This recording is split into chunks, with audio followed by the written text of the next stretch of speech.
A battle can be decided by steel or by water. In July 1187, every road in this landscape bends toward one promise: the lake. 2 horns of stone, 1 day of thirst, and a kingdom's field army walks into a closing door. Saladin doesn't need a miracle. He needs a schedule. Guy of Lusignan doesn't need courage. He needs a choice that keeps water within reach.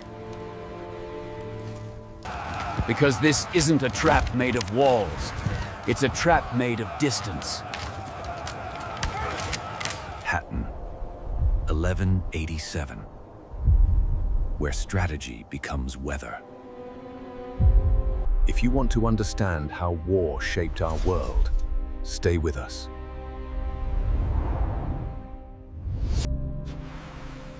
If you want the next forgotten world, subscribe, and we'll uncover it together. This war isn't fought in legends. It's fought in ordinary places, where people grind grain and count days.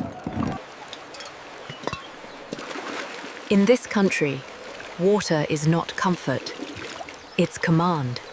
Roots matter, springs matter, and the Sea of Galilee is the biggest yes on the board.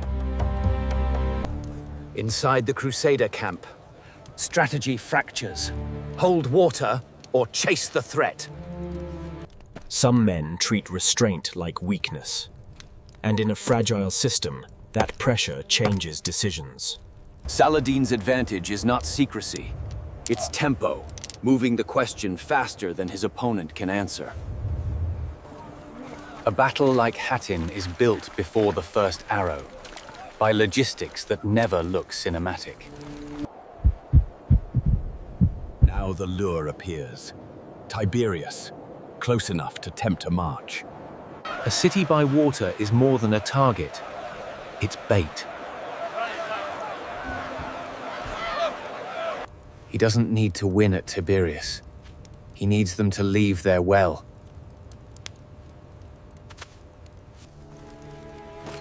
And Guy stands at the edge of 2 futures. One wet, one dry. July doesn't care about bravery.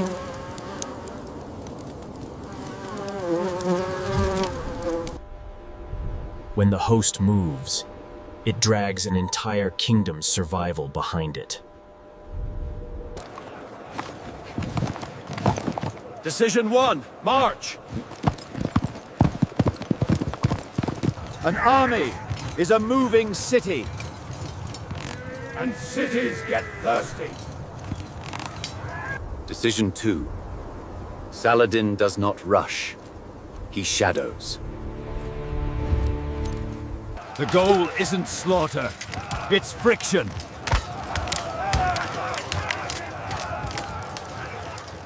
Because every minute of delay costs water. In the Levant, the map's most important features are not castles, they're springs. Decision 3, whether to keep formation tight or chase the harassment.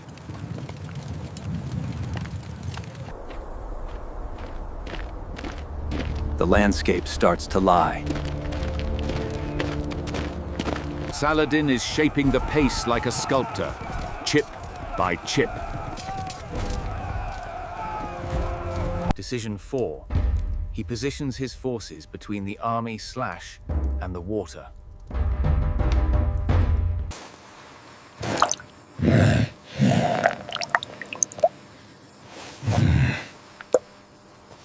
Decision 5, keep going, because turning back is shame. But shame is not water!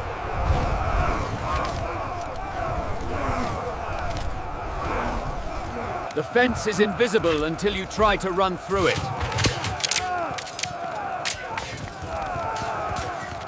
Hattin is not a single point. It's a corridor of bad options. Comment 1 if this episode was helpful. Your feedback decides what we produce next.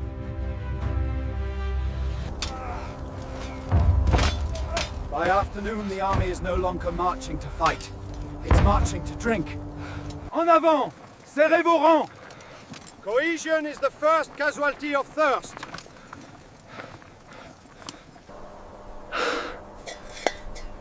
No hero music, just the human cost of heat. Every push forward is answered by elastic retreat, always keeping the lake out of reach. He doesn't chase the kill. He protects the geometry.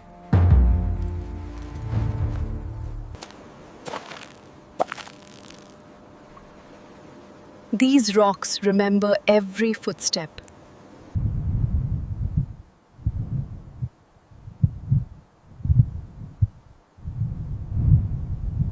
Decision 6.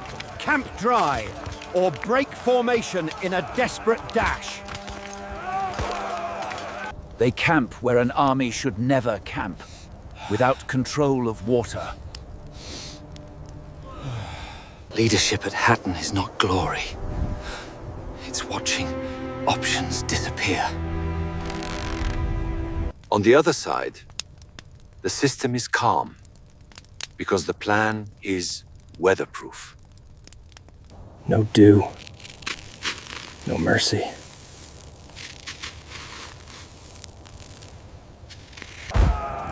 Chroniclers describe a night of pressure, noise, fear, and no relief. For most men here, strategy is a dry mouth and a dark horizon. Even the air feels used up.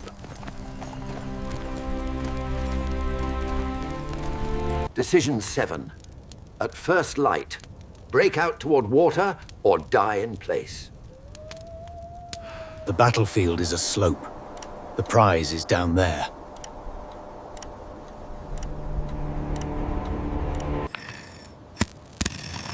And emptiness is loud.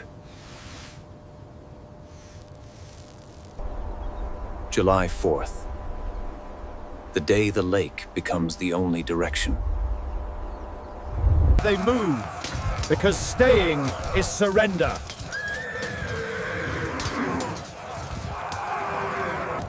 This is command as choreography. But Saladin's plan isn't to stop them once. It's to stop them every time.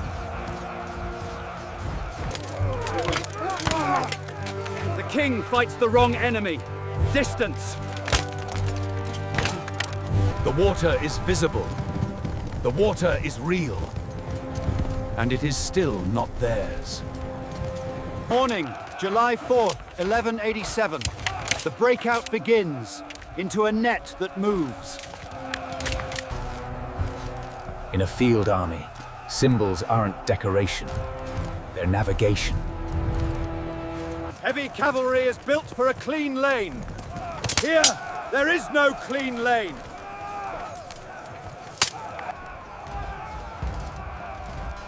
The genius is simple. Never let the lake be a direction. Every exchange is a confession. There isn't enough. They don't get pushed back by steel. They get pushed back by angle, heat, and time. Command here isn't aggression. It's restraint that keeps the trap intact. When formation loosens, the army stops being an army.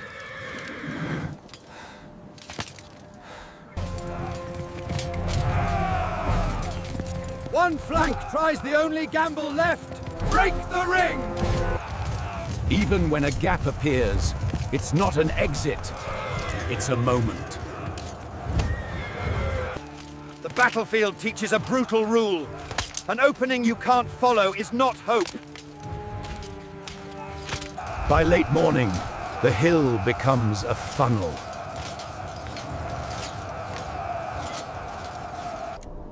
Midday, July 4th. They're pushed toward Hattin, where height becomes a prison. An army that abandons its baggage is admitting it won't be marching far. This is what exhaustion looks like before defeat has a name. The pressure is designed to be survivable until it isn't.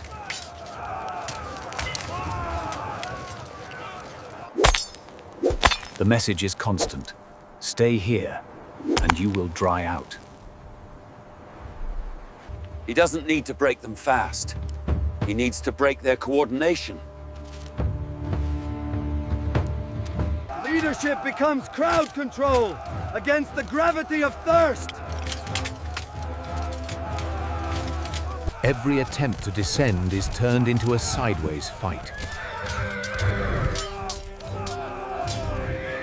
The trap isn't a strike, it's a spiral! In the Chronicles, the symbols matter, because when the map disappears, faith becomes a compass. The lake is close enough to torture them with hope.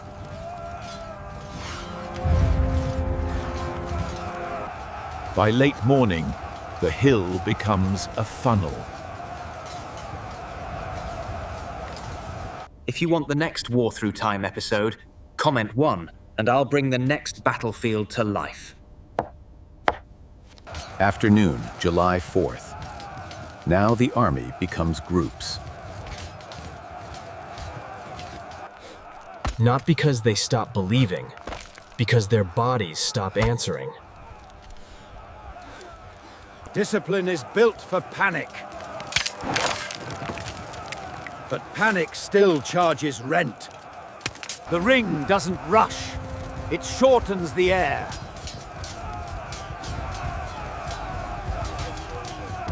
When your standard wavers, it isn't morale. It's geometry. Victory, to him, is not a scream. It's the enemy running out of moves. The smallest task becomes impossible.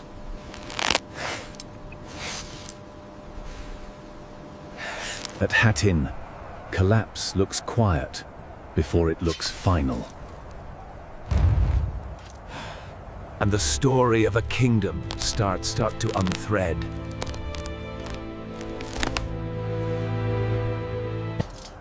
The hill that promised visibility delivers only enclosure.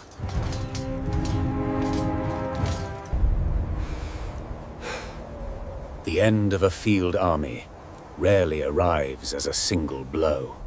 It arrives as control, one pocket at a time. Guy of Lusignan is taken, alive, because leverage is part of war. Saladin's victory is administrative as much as military. The Chronicles remember one loss as symbolic, the army's spiritual center removed from the field. For the ordinary soldier, history feels like thirst that doesn't end. And the aftermath begins, quietly, because the real conquest comes next. After Hattin, the road network changes ownership, fast. Many places choose terms over destruction, because Hattin removed the field army that could relieve them. War becomes paperwork, ransoms, oaths, logistics, power written in receipts you'll never see. The landscape doesn't change. The authority over it does. His campaign is a sequence. Secure roads, secure water, secure cities. By autumn 1187, the consequences of Hattin arrive at the walls of Jerusalem. For civilians, strategy is heard through walls. Hattin wasn't magic. It was a system. Terrain, tempo, and water. The battle's brilliance is restraint, winning by closing choices, not by chasing glory. And the tragedy is symmetry. Courage can't drink the lake. The land returns to silence. The consequences do not. In war, the most powerful weapon is often the simplest constraint. From spear to satellite, the rule persists. Hattin, 1187, where strategy became weather. By nightfall on July 4th, the battle is over. Yet the campaign is only beginning. The aftermath isn't only prisoners. It's inventory, control, and the ability to move tomorrow. A victory like Hattin turns into orders. Roads secured, wells watched, gates negotiated. When the field army is gone, towns feel the change first. On the roads. Hattin rewrites the map, not with ink, but with momentum. By October 1187, the consequences reached Jerusalem, because Hattin removed the force that could relieve it. The masterpiece at Hattin is not a secret weapon. It's the oldest strategy on Earth. Control water, control choices. Comment 1 if this episode was helpful. Your feedback decides what we produce next. Now, let's extract the strategies we can learn from this battle together. Lesson 1. History isn't dates. History is constraints. And Hattin's constraint is water. Lesson 2. Strategy is the art of reducing choices. Saladin wins by removing exits, not by chasing battles. Lesson 3. Maps are not pictures, they are predictions, and every prediction has a price. Lesson 4. Seeing the lake is not owning the lake. Visibility is not capability. Lesson 5. Morale breaks after logistics breaks. Thirst writes the ending before steel does. Lesson 6. A brave decision can still be a bad decision if it moves you away from resupply. Lesson 7. Cohesion is a resource. Spend it too early, and you can't buy it back under pressure. Lesson 8. The best traps are patient. Hattin is a spiral that tightens without rushing. Lesson 9. Uncertainty is normal. Great commanders don't eliminate fog. They make decisions that survive it. Lesson 10. From Hattin to today, the rule is unchanged. Control the essentials, and you control the decisions.